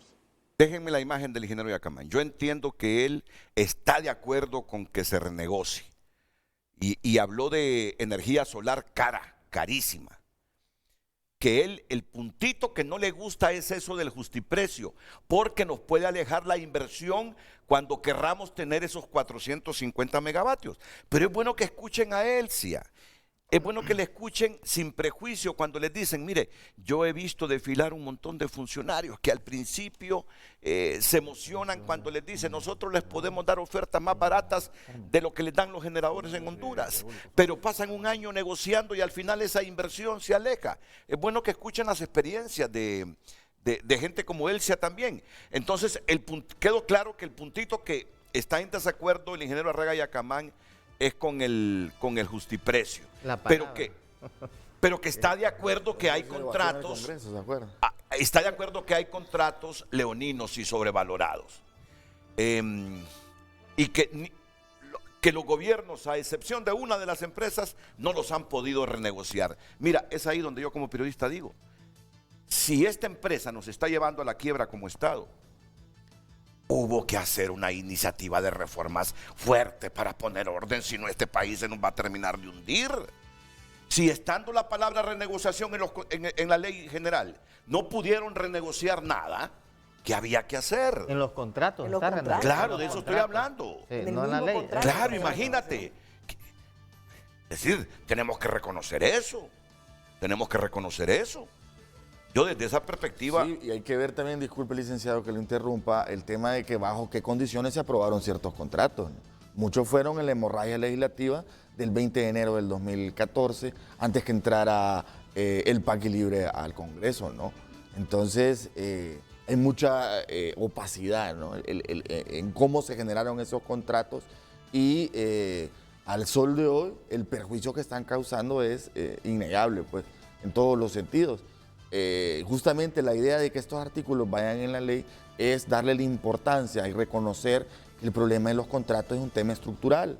Es tan estructural que se ha intentado varias veces de abordar. Y solo hoy, como decía el ingeniero Yacamán, existe la voluntad política, no solo del gobierno, inclusive el consenso en la sociedad civil, inclusive el COEP, Andy, se han pronunciado a favor de la renegociación. Mira, y no te des por aludido, Jesús, pero... tantos años en esto del periodismo, que muchos de esos contratos son así, como los llama la gente, leoninos y sobrevalorados, solo producto de la colusión entre el político y el empresario. Acuerdo, no fue mi tiempo, pero sí es cierto. Definitivamente. Sí, claro. Entonces, si son contratos surgidos por la corrupción, por la coima, por la comisión, por el interés de ganar más, el Estado tiene que defenderse. Como dice Eric, por alusión, mira, hay algo que tenemos que comprender. Hubieron súper malas praxis en su momento. No sé dónde estaba él, sino en ese momento, porque usted dice que tiene 30 años de estar en esto. Y en 2013 estaba en algún lado. 12 años empecé. No sé. Estoy tan vieja. Eso se hizo en el 2013-14, como menciona Eric, una diarrea legislativa. Creo que el nombre está bien puesto. Aprobaron 4.000 megas de generación. O sea, nosotros, recuerdo con el ingeniero Ordóñez, buscamos todo el mecanismo legal para poderlos extinguir. Era la palabra que nosotros andamos queriendo aplicar en su momento. Y lastimosamente, Renato, por la falta de, podemos decir, reconocimiento en su momento de los funcionarios que estaban en el 2013-2014, en los contratos les faltó poner ciertas cosas. Y ahí, miren, Eric, ustedes quieren negociar esto. O sea, nosotros ya caminamos por ahí y como usted dice, son intentos fallidos y es válida la palabra. O sea, como le digo, aquí no me interesa ponerme aquí a pelear con ustedes. Más bien, si les puedo decir en qué fracasamos nosotros, se lo voy a decir para que usted no tropiece ahí. Porque esa es una lección ya aprendida, entonces ¿por qué repetirla? Entonces, si ustedes vienen y dicen, ¿qué fue el problema de los contratos? El problema número uno que yo encontré en los contratos es que no hay servicios complementarios. Por ejemplo, el solar. El solar necesita tener un respaldo para poder funcionar. ¿Quién da el respaldo? Es el cajón. ¿Y quién paga ese respaldo del cajón? Nadie, es gratis. Es correcto. En otros países te cuesta 3 veces el costo de la energía tener un respaldo. Entonces son cosas que lo hablamos con los solares en su momento, dijimos, bueno, pagamos los servicios complementarios y quédate con eso. Entonces ahí se equiparaba la tarifa y le damos un poquito de fuerza económica al ENE. Muy bien, entonces miren, déjenme ir a la primera pausa. Yo me voy a quedar con la preocupación que va a ser motivo de reclamo hacia ustedes. Sí, sabiendo de la demanda que necesitamos para los próximos 3 años, ante un inversionista temeroso de venir a meter su pisto aquí para generar energía eléctrica, nos quedamos sin energía, nos quedamos sin luz. Mientras tanto, creo que lo que están haciendo es valiente. Es valiente. Y ojalá que tengan medido todo y que esto no vaya a acarrear que el inversionista nacional o extranjero, ante esta situación planteada en las reformas de la ley, cuando más necesitemos de energía, tema venir a invertir al país. Confiamos en ustedes que no nos van a dejar sin luz y que los ayes no van a venir después o le van a empezar a echar la culpa cuando ustedes ya tienen 3 años de estar en el gobierno. Uno confía en que estén bien medidas estas decisiones. No, nosotros tenemos un plan ya bien elaborado, incluso un cronograma de actividades bien detallado de la situación. Evidentemente primero hubo que hacer un diagnóstico, ¿no? De cómo encontramos y un problema, porque la verdad es que es un problema grande, ¿no? Esa es la realidad, ¿no? O sea, no es algo sencillo, es complejo. Hemos tratado de segmentar el problema en varias aristas y ya sabemos lo que hay que hacer y hay la voluntad política de implementarlo, ¿no? Ok, bueno, la pregunta siguiente para que la respondan. ¿Por qué se despacharon al operador del sistema para el centro de despacho? Quise hacer un chiste, no me salió porque nadie se rió. ¿Por qué se despacharon al centro de despacho al operador del sistema? Y solo un elemento sobre el operador del sistema. Dicen que era lo mejor que fue creado por la Ley General de la Industria Eléctrica, el operador del sistema. Entonces mi pregunta es, ¿y por qué entonces lo desaparecen de la ley y vuelven con el centro de despacho, que es el mismo ODS? Son las mismas máquinas, son las mismas computadoras. Tú me dijiste que estuviste ahí trabajando en el ODS, ¿no? Correcto. Entonces me vas a decir ahora cuál es el riesgo de haber mantenido ODS, Bueno, entonces... pero después de la pausa. Ok, listo. Para que me expliquen la diferencia. ¿Por qué se lo despacharon? Y ahora quieren quedar con el centro de despacho. Ok, después de la pausa.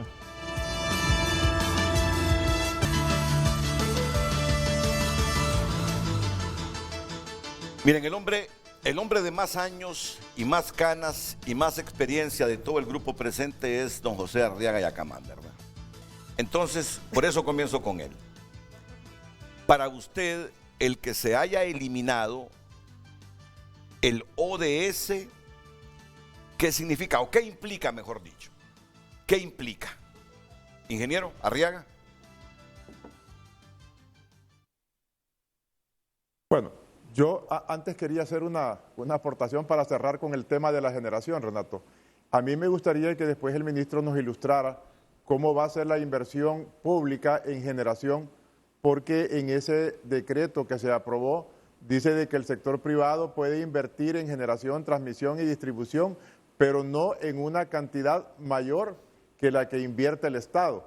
Entonces, entiendo que el Estado tiene que invertir y el sector privado va a invertir una cantidad máxima igual a la que invierta el Estado. Y creo que eso también, ministro, deben de considerarlo, porque si el Estado o la ENE no pueden hacer las inversiones, no podemos frenar el desarrollo del país. Entonces, ministro, yo le sugiero respetuosamente ahí también de que analicen esa parte, porque no pueden ponerse ustedes mismos una camisa de fuerza. Entrando a lo del operador del sistema, Renato, yo fui director por 2 años, Cristian trabajó con nosotros y yo me sentí siempre orgulloso del equipo de personas que trabajaban en el operador del sistema. Era un ente eminentemente técnico donde las cosas se hacen técnica y científicamente con los software más avanzados que la industria tiene. Ahí hay un software de largo plazo que es el SDDP, con el cual se despacha las centrales como el Cajón, Patuca 3, se hace en función del costo, en función de la seguridad operativa. Hay otro software de corto plazo y se hacen en función de los costos marginales. Y usted puede ver que en el operador del sistema, usted puede ver en tiempo real qué es lo que está pasando, cuáles son la disponibilidad que existe en el momento, si estamos racionando. Usted puede ver el despacho, el predespacho, puede ver las liquidaciones. Cristian trabajaba ahí en el mercado, en liquidaciones, y creo que eso generó un buen ambiente al grado de que incentivó a 17 plantas por el orden de 260 megavatios que están ahorita transando energía en el mercado de oportunidad.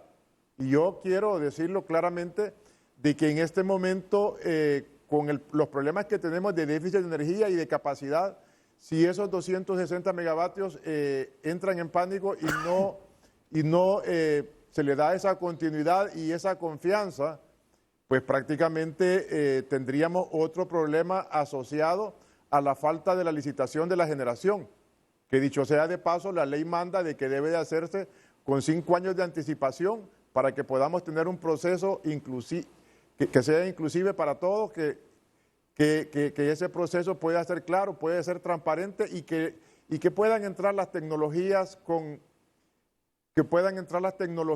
el carbón, como el gas natural, que llevan un periodo más de cierre financiero, de construcción y consecuentemente de puesta en operación comercial. Entonces, como la ley dice de que debe de hacerse en 5 años, la opción que tenemos ahorita a corto plazo es el mercado de oportunidad. El mercado de oportunidad, como repito, ha funcionado perfectamente bien. Cuando el costo de la energía bajó, cuando teníamos bastante agua después de los 2 huracanes, el operador del sistema inclusive llegó a comprar a costo cero, Renato. O sea, que mucha de la energía que se transó ahí era a costo cero porque había tanta disponibilidad que el inversionista en vez de botarla la vendía a costo cero, pues. Y los costos fueron muy bajos. Ahora la señal que está enviando es que como el combustible está alto y como hay un déficit de generación, obviamente el producto se encarece y el costo sube. Esas señales las envía el mercado y las analizan esos software y eso se hace técnica y científicamente. Entonces, mi recomendación al ministro y a Cristian, que seguramente a él le va a tocar enfrentar esta situación del Centro Nacional de Despacho, es de que deben de mantener esa confianza que ha despertado el operador del sistema y deben de mantener la liquidez. ¿Qué significa eso? Que el operador del sistema, a través de él, sí se ha estado pagando, Renato, y se ha estado pagando puntualmente y hay que felicitar a la Empresa Nacional de Energía Eléctrica por esa situación. Entonces, si se mantiene la confianza, si se mantiene la liquidez y los pagos en tiempo y forma, el mercado podrá seguir operando.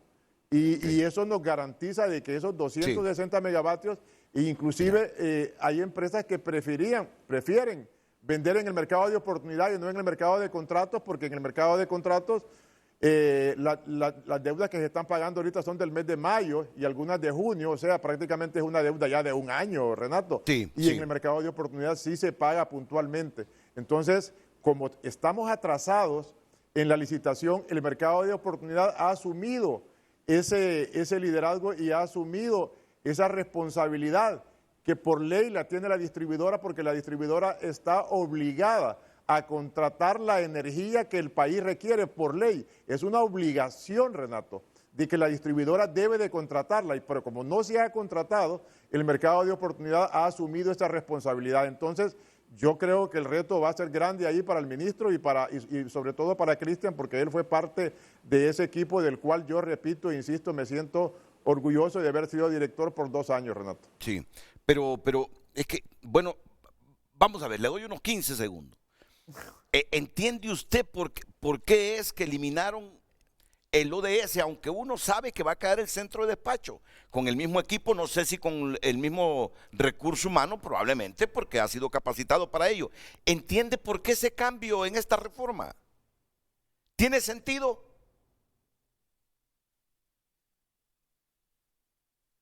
Mire, yo lo que entiendo, Renato, es que estamos volviendo a la ENE integrada verticalmente, donde la ENE controla el sector. A mí me tocó hacerlo, pues yo era, el Centro Nacional de Despacho era una unidad y el jefe del Centro Nacional de Despacho era yo, pues como gerente. Y entiendo que ahora el jefe va a ser Eric, ahí como ministro, el jefe del Centro Nacional de Despacho. Ahora, como estábamos con una ley general de la industria eléctrica que permite la apertura del sector privado y que permite la inversión privada, entonces ahí estaban representados todos los actores, estaban representados los distribuidores, que en este momento es la ENE, los transmisores, que en este momento estaba ahí representada la ENE y la empresa propietaria de la red que enlaza todo Centroamérica, estaban representados los comercializadores, estaban representados los generadores y estaban representados los comercializadores. Entonces, había una representación de todos los privados y las decisiones siempre se tomaron por consenso. Yo no recuerdo cuando yo estuve que en alguna decisión se tomara por mayoría, sino que todo se hizo por consenso y el resultado para mí, Renato, es excelente. Cuando el mercado baja, el costo baja y cuando el mercado sube, el costo sube, pero es una herramienta técnica científica que nos da los valores reales y que ahí no hay espacio para el manoseo ni para hacer cosas impropias. Muy bien. Ya vamos a ir a ese término verticalidad, porque la decisión en 3 empresas, eso ya no va. Eso va a quedar dentro de la misma empresa nacional de energía eléctrica. Aquello que se iba a dividir en 3 empresas de generación, transmisión y distribución. Lo que motivó a que ayer saliera el presidente del BESIA y dijo que ya no les va a prestar los $250 millones que les había prometido el banco, solo si partían en 3 la empresa. Pues bien, tratando nosotros de investigar cuál era el sentido de eliminar el ODS, que todo el mundo hablaba bien del ODS, que estaba haciendo las cosas con transparencia, nos fuimos a meter al ODS ayer o anteayer con Ulises Aguirre y nos recibió el ingeniero Peña para entender la decisión de la reforma. De otra manera va a ser difícil entenderla. Así que vamos con esta nota. Este cuarto de líneas fosforescentes es el corazón del operador del sistema más conocido como ODS y es aquí donde se monitorea en tiempo real el despacho de energía de todo el parque eléctrico del país. Hay una bitácora de cada decisión de despacho, eso es parte de la tecnología contratada que se maneja dentro del ODS, no manipulable, esa información es verificable, auditable. Una aclaración obligada para salir al paso de señalamientos al ODS que opera con equipo de alta tecnología y fondos de la ENE, pero como una ONG que según los críticos privilegia el despacho de energía de los generadores privados y deja en la cola la generación del Estado. Hay días, como por ejemplo en el verano, en el que se despacha un poquito menos de hidro del Estado. ¿Pero por qué? Porque no se está queriendo que se vacíe para que llegue todo el verano. Ahora bien, algunos critican la forma en que tal vez algunos generadores renovables se despachan pues con preferencia, pero eso viene atado de otros hechos jurídicos anteriores, algunos decretos que establecen el orden de despacho y que afectan pues la funcionalidad de, en este caso, el operador del sistema. En exclusiva, TN5 entró con sus cámaras a este lugar de máxima seguridad y en efecto, los números de generación y despacho caen a estas pantallas en tiempo real y en ese momento la demanda nacional estaba en 1.602.9 megavatios de 1.923.4 disponibles. La generación térmica despachaba 672.5 megavatios de 894.4 disponibles. La eólica con la planta del Chichayote, Exa y San Marcos estaba en su máxima generación y despachaba 76.3 megavatios de 76.3 disponibles. La generación hídrica la encabeza el cajón con la producción de 219.8 megavatios de 260 disponibles. Lo siguen Río Lindo con 50.2 de 80 disponibles, el Cañaveral, el Níspero, la Vegona, Patuca 3 con 18.12 megavatios de generación de 44 disponibles. Las plantas hídricas pequeñas producían 78 de 78 megavatios disponibles para un total de 442.6 megavatios de 546.6 disponibles. Eso debe de ponerse en tiempo real, no en acumulado. Puede ser acumulado, está bien, pero debe de ser en tiempo real. Cualquier usuario de la página web del ODS debería de ir y ver la generación en tiempo real de cualquier planta. Así que ese paso hay que darlo. Al momento de entrar a esta cabina todo el país estaba energizado y así lo demuestra esta pantalla sin ningún circuito fuera del aire, sin ninguna alarma. Y es que en los últimos días, como lo muestra esta imagen, la demanda cayó en 100 megavatios producto de las primeras lluvias y la baja de las temperaturas, sobre todo en la zona norte del país. De 446. Así funciona el operador del sistema ODS, que según la nueva ley de energía desaparece y vuelve a los brazos de la estatal eléctrica, que en el pasado dejó muchas dudas por la filtración política y los intereses particulares a la hora de despachar la energía.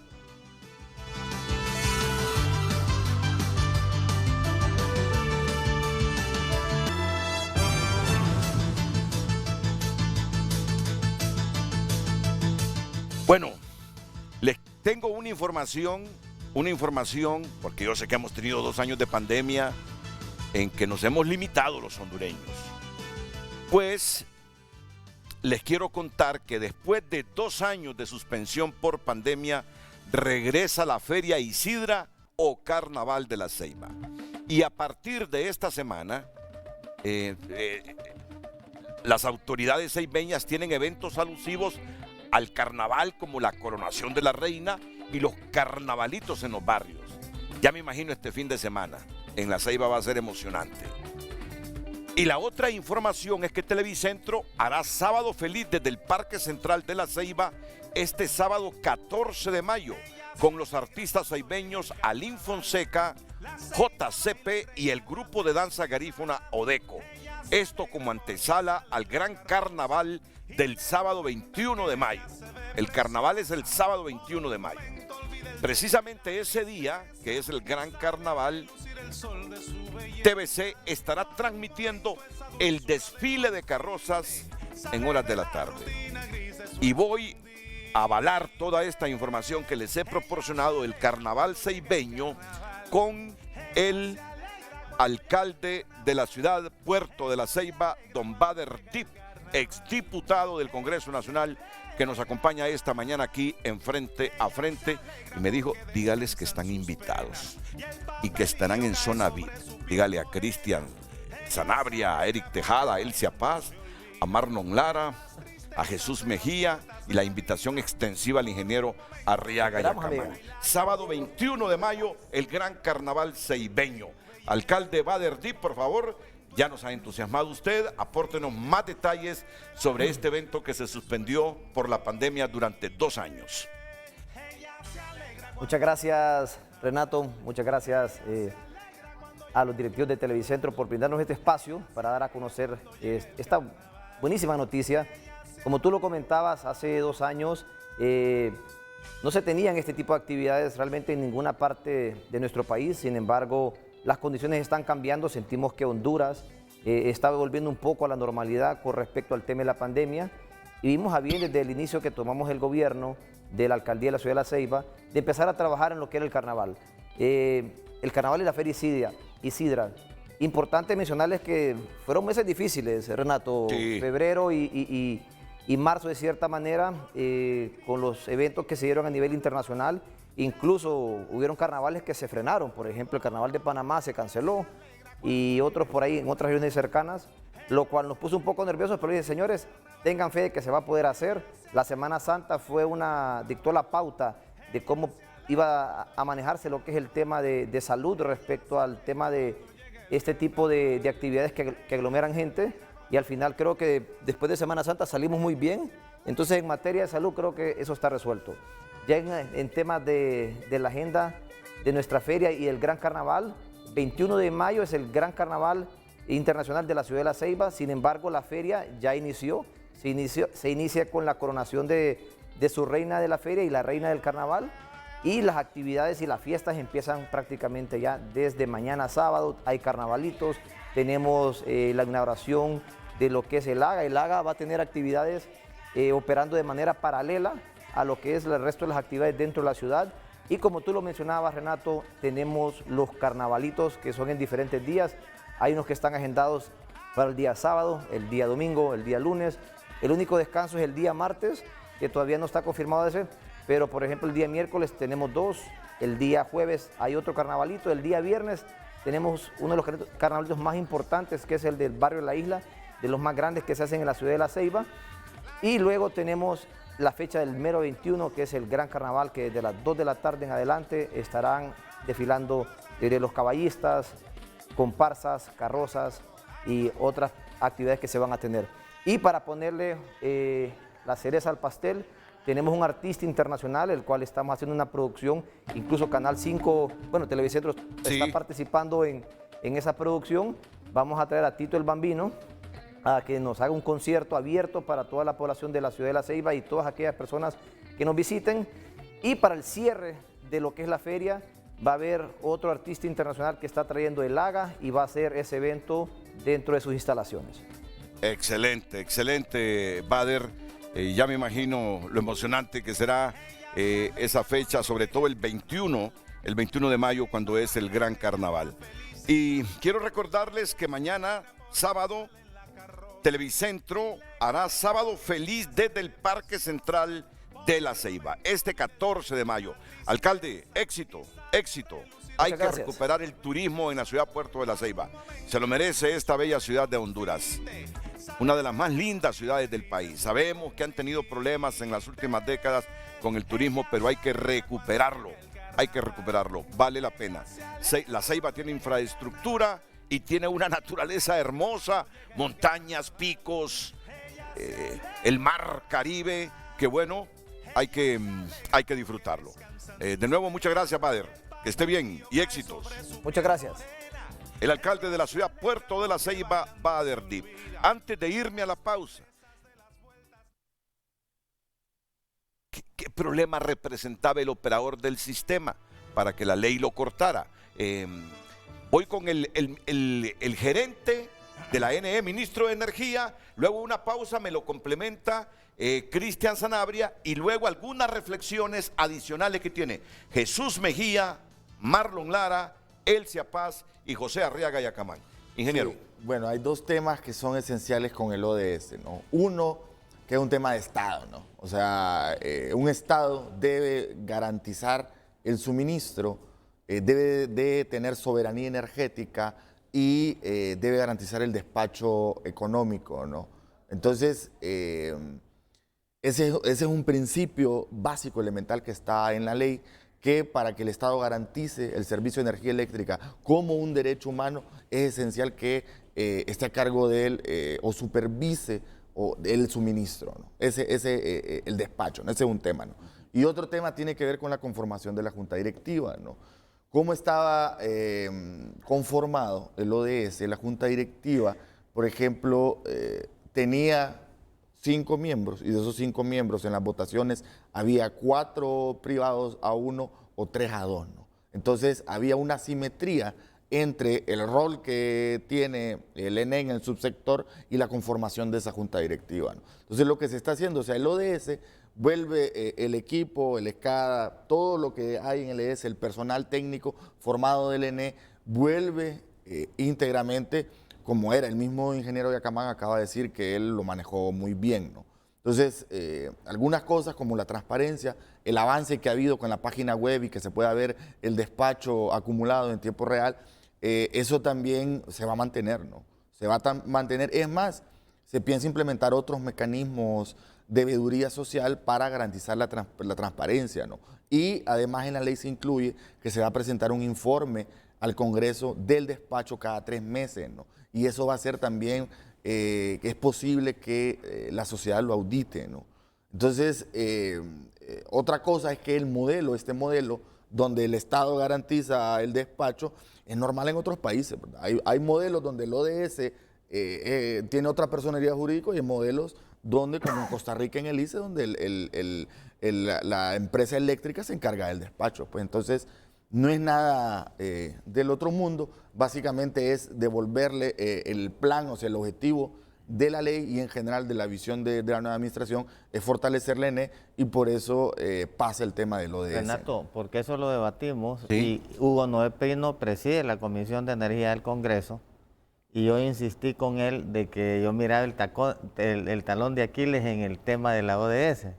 Él se comprometió de que iba, como presidente de la Comisión de Energía, a conseguir recursos, financiamiento con organismos internacionales y que iba a darle seguimiento él personalmente con esa comisión al tema de la implementación que van a hacer ustedes, porque lógicamente actualmente se pierde la credibilidad, la estadística, se pierde la confiabilidad. Y él dijo, vamos cada 3 meses a exigirle a la ENE que nos esté brindando los informes a la Comisión de Energía. Es que la credibilidad se la da el personal técnico. O sea, si usted tiene el nivel técnico para garantizar el despacho y lo hace con transparencia, es lo mismo, o sea, el personal va a ser el mismo, no tiene por qué perder credibilidad, pues. Y si hay veeduría social e incrementamos además los mecanismos de supervisión social, no debe haber ningún problema. Bueno, así lo esperamos y esperamos que cada 3 meses tengamos esos informes. Escuché un pujido de Jesús Mejía. ¿Por qué? ¿Cuál es la situación Le para ti? decía en el anuncio a Eric, él mencionó una palabra súper importante, una frase. Dijo, es un problema grande.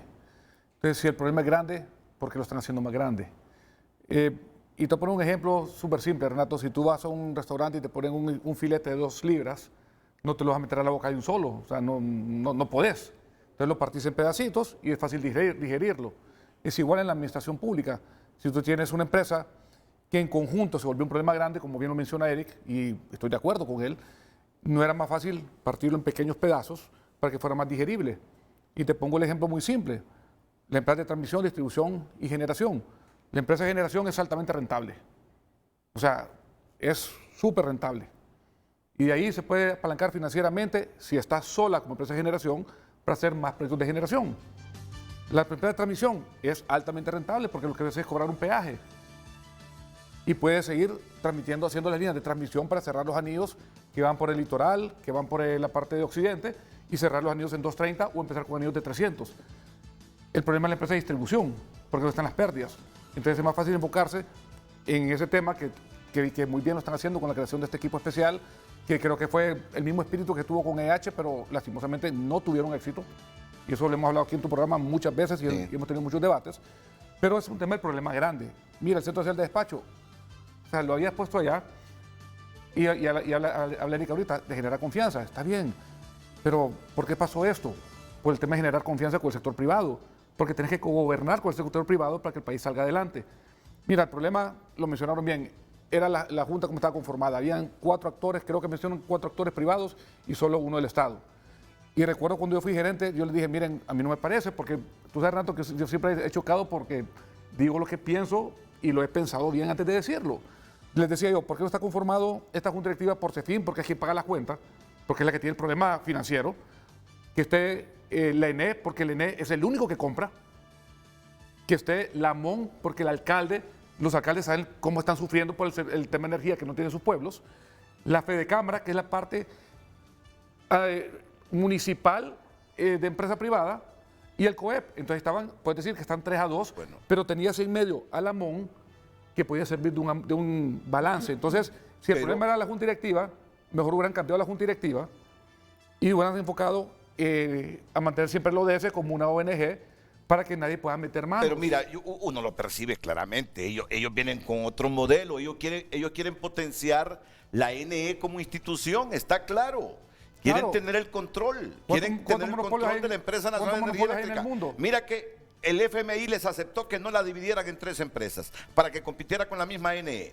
Sino que la generación, distribución y el otro aspecto queden como sugerencias en la NE. Es el modelo que cambia. Yo ya lo dije, ese es el riesgo que juegan ellos. Cuando tú asumes la presidencia de la República, el presidente, en este caso la presidente, va a poner sus condiciones bajo las cuales ella cree que va a tener éxito en su gobierno y tenés que apoyarla.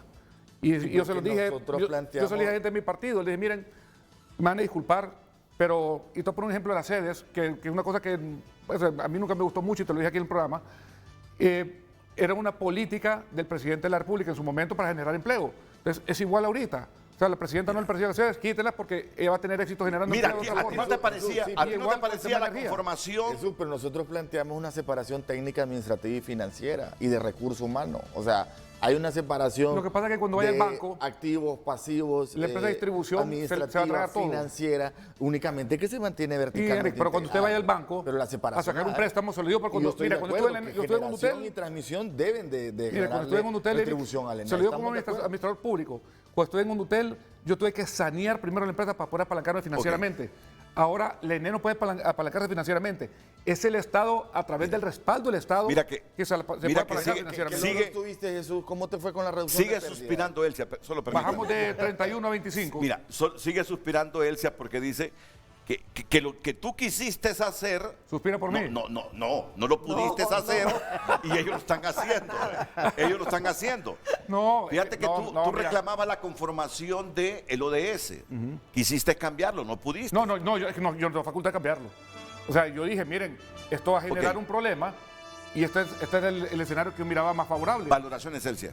Para ir a la pausa, inmediatamente. Bueno, el cambio del ODS es un retroceso definitivamente y creo que esa improvisación, como le digo, esta reforma pareciera más, al inicio pensamos que era un complemento a la Ley General de la Industria Eléctrica, vemos que tiene un espíritu como de expropiar con ese famoso artículo 5 que no está claro y seguimos viendo las definiciones y creo que el ODS le generó transparencia y sigue generando transparencia en el sistema. Hay un banco liquidador que me imagino que se va a retirar porque no va a respaldar al ENE, así que eso requiere de un análisis más profundo. Yo sé que ayer, hace 2 días, en la madrugada, los diputados de la oposición liberal, aquí está Marlon, que no me va a dejar mentir, y el Partido Nacional y los dos más opositores pedían, sentémonos a discutirla.